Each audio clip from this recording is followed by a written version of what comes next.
Alors vous avez vu, Sophie, à quel je point, vois, ouais. à quel point, Un petit problème. à quel point ce chien vous aime, Sophie. Hein, tous les chiens Celui-là vous aiment. même, ouais. Ils aiment parce qu'on parle avec vous de sujets intéressants. Non, mais c'est celui-là, regardez. Franchement, il faut lui dire qu'il passe à la télé, là. Non, mais ça y est, c'est terminé. c'est un grand chien. Vous lui avez coupé le kiki. Ouais. Alors, moi, je vais vous parler de 3 catégories de chiens en fonction de leur âge, parce que l'ostéopathie s'intéresse à tous les âges de chiens. Alors, vous avez ici que des Doberman, donc des chiens de grande race. Vous voyez le gabarit des chiens, ce sont des très grands chiens. Eh bien, ces très grands chiens, lorsqu'on est un jeune chien de grande taille, eh bien, ce jeune chien, il peut avoir des problèmes de croissance. Vous savez que, par exemple, au niveau des pattes avant, on a 2 os. On a le radius et on a l'ulna, qu'on appelait autrefois le cubitus. Et bien sûr, les grands chiens, il arrive parfois que les 2 os ne poussent pas en même temps. Alors, c'est embêtant parce que les pattes, pof, elles vont s'écarter comme ça. Eh bien, l'ostéopathe peut régler la croissance des pattes si toutefois il y a un problème de dissymétrie de croissance des 2 os. Et c'est très important.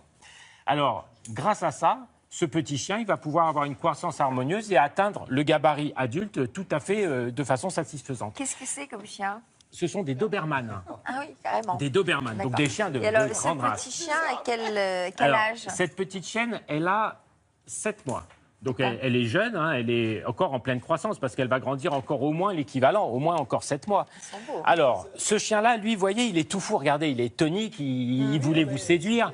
C'est un chien qui a 14 mois. Alors, 14 mois, c'est un chien, c'est le jeune adulte. Alors, c'est typiquement le chien qui est tout fou, qui va courir dans tous les sens et qui va mettre sa patte dans un trou, qui va se coincer quelque part, et qui donc, à cause de cette activité un peu exubérante, va pouvoir se tordre le dos, se tordre une patte. Eh bien, l'ostéopathe va pouvoir régler tout ça simplement par les mains. C'est-à-dire qu'il n'y a pas de produits chimiques, il n'y a pas de médicaments, et c'est l'intérêt de la chose, c'est-à-dire qu'il va repermettre de donner de la fluidité là où il n'y en a plus. Et c'est-à-dire qu'une boiterie, c'est simplement parfois la cause d'une fluidité perdue.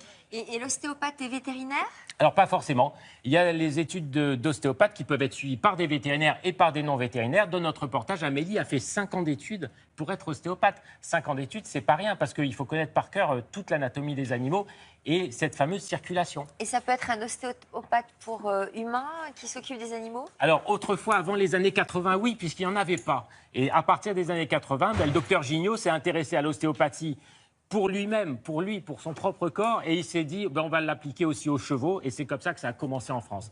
Alors, quand vous voyez un chien maintenant qui est un peu plus âgé, qui a 7 ans, eh bien, cette fois-ci, c'est typiquement l'âge où, justement, il va souffrir des changements de saison, parce qu'il va commencer à avoir un peu d'arthrose vertébrale, parce qu'il va avoir quelques problèmes de cervicales, parce que ce chien-là, figurez-vous qu'il a fait du mordant. C'est un chien qu'on a dressé à attraper des choses, à mordre des costumes.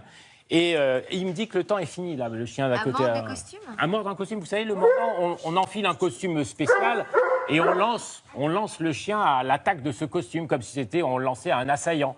Eh bien, en mordant, il va s'attraper la mâchoire dans ce costume et puis il peut se faire mal, par exemple, au cervical. Eh bien, un problème de cervical sur ce chien peut très bien se traduire a posteriori par un problème de boiterie sur une patte avant, par exemple. Donc, ça permet de réparer tout ça. Et est-ce qu'il y a des ostéopathes pour petits chiens? Ah oui, il y a des ostéopathes pour petits chiens qui font du bateau qui gîte. Est-ce que le petit chien peut avoir recours à l'ostéopathe ou est-ce qu'il s'occupe principalement des gros animaux? Même les tout petits chiens peuvent avoir recours effectivement à l'ostéopathe, puisqu'en fait, c'est vraiment tout à fait similaire. La seule chose, c'est la taille qui change et il n'y a pas besoin de force. C'est-à-dire que même sur ces grands chiens, on ne travaille pas en force, on travaille en douceur, exactement comme on le ferait avec votre petit Digit. D'accord, très bien. Ils sont impressionnants quand même, ces chiens. Voilà. Merci beaucoup, messieurs, dames, d'être venus nous voir.